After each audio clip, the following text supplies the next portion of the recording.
Welcome back to another lesson on flipped classrooms. Of course, we are learning still about algebra and linear equations, and today we are going to be looking at multiplying and dividing fractions. So this is moving on from the lesson that we did last week on adding and subtracting fractions, which I hope by now you should all have a good grasp on.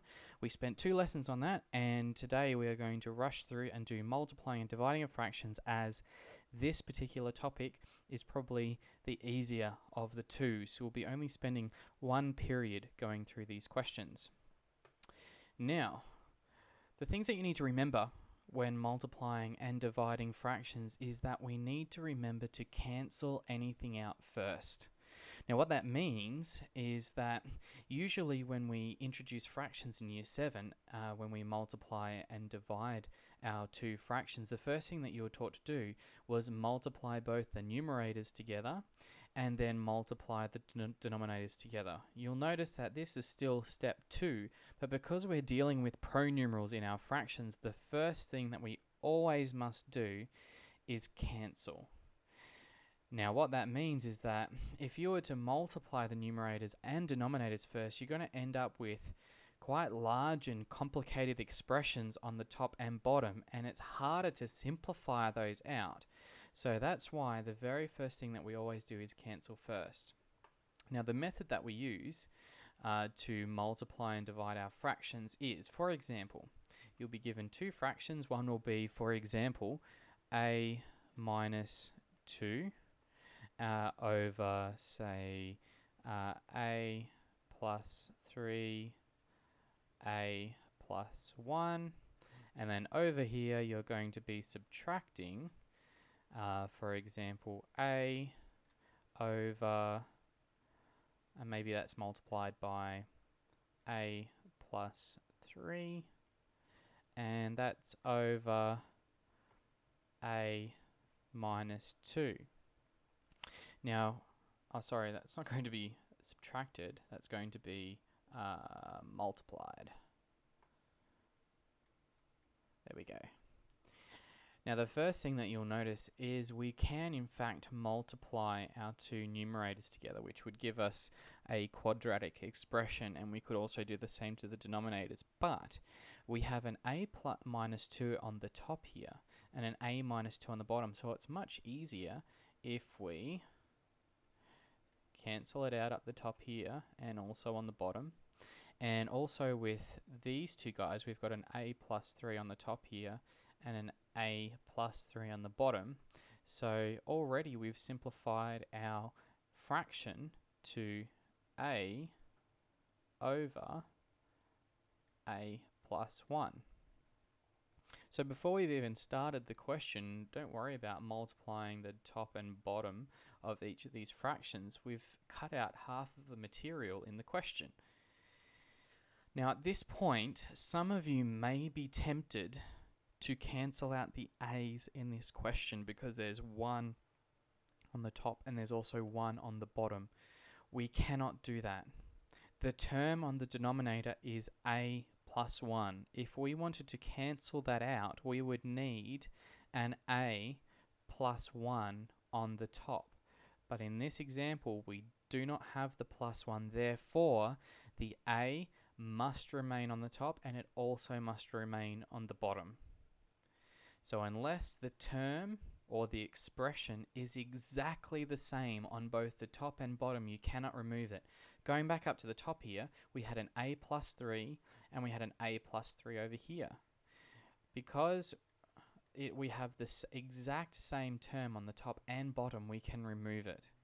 If it was just a simple a, we cannot remove it from any a that's sitting on the bottom, even though we have 3 of them. The whole expression that it's connected to is a plus 1 or a plus 3 or a minus 2. You cannot just cross out pronumerals willy-nilly just because they exist both on the numerator and on the denominator. You must be cancelling out all or nothing at all.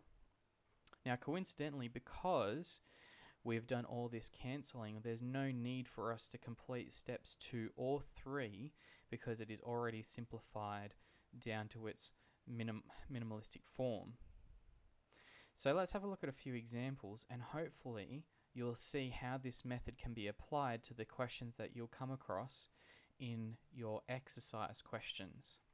So, in your booklets, number 1, the first question, 1a, is 4m over 3n, and that's being multiplied by 9p over 7m.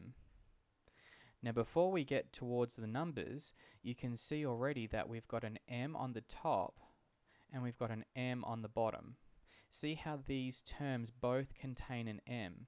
We can cross out these singular letters because there's no +1 or -2 attached to these terms on the top and bottom. It's just m.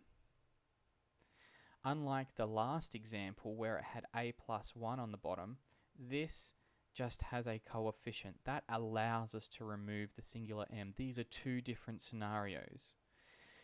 The remaining letters are completely different, so we can't cancel them out. So the next step is to multiply our numerators together. So here we've got 4 times 9 is 36, and we have a singular p left over, and that's being divided by 3 times 7, which is 21, and we have a singular n left over here. Now, like it says in step 3, we need to also simplify our fraction. So have a look at the top and bottom. You can grab your calculator out if you want, or if you're doing it in your head, we are looking for the highest common factor to remove from both 36 and 21. Now, if you grab your calculators out, I've got mine here to help me. If we do 36 divided by 21 on your calculator, what do you get? Well, for those of you that are doing it in your head, the highest common factor between 21 and 36 is hopefully the number 3. So that will take us down to 12p over 7n.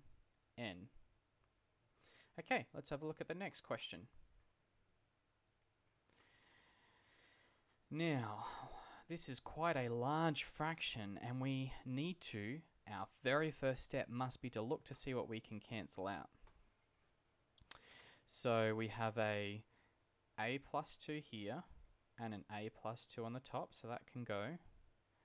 Now here, like in the first question, we've got an a here and an a here. Notice we can't cancel it with the a inside the brackets because that's attached to a 2a minus 3.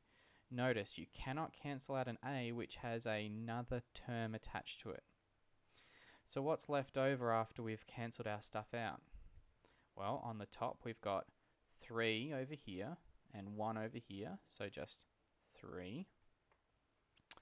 And on the denominator we've got 2a minus 3. Now, as far as simplifying this fraction goes, this is as far as we can take this question. So our final answer is going to be 3 over 2a minus 3. If you're unsure why we can't simplify this any further and you have any questions, please make sure you come and ask me in class. Okay, example number 2. This time we are going to be dividing instead of multiplying.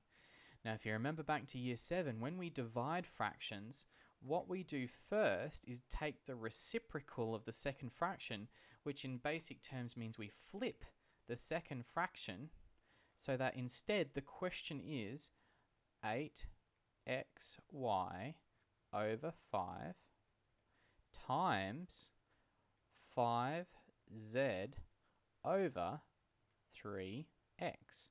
Notice how the top and bottom have been switched on the second fraction, and we've changed the divided by sign into a multiplication sign. This is always how we deal with divided by signs when we are dealing with fractions. So going back to the top of our steps, when we did multiplication, the first thing we did was cancel any common terms.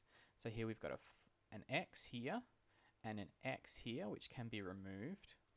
We have a 5 and a 5, which can be removed. So all that's left over on the denominator is the number 3. And on the numerator, we've got 8,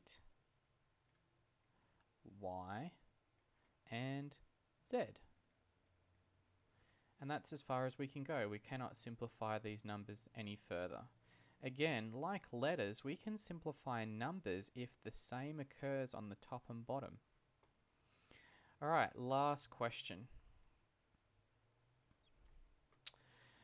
So again, if you want, we start off by rewriting this question with the second fraction flipped over. So this is 14 over y minus 6, 2y plus 1. And now it's going to be multiplied, once we switch it over, to y minus 6 over y minus 3. Okay, now that we've sorted out our two fractions, let's start removing our like terms on the top and bottom. So we have a y minus 6 on the top, and we also have 1 on the bottom, so we'll take those out. And that's about all that's the same. Alright, so let's multiply out our top and bottom. So in our numerator, we've got 14 times 2, which is 28. And on the bottom, we've got 2y plus 1 and y minus 3. Now there's no numbers that we can simplify on the top and bottom, and there's no more pronumerals to cancel out on the top and bottom. So as far as that question goes, that's about it. We're all done for this particular question. Okay, I hope you've enjoyed listening to this particular video. Again, if you have any suggestions, please let me know in class of how we can spice up these videos a bit more and help you in your learning process. I've been Mr. Rappell, and I'll be good luck, and I'll see you guys tomorrow in class. Bye.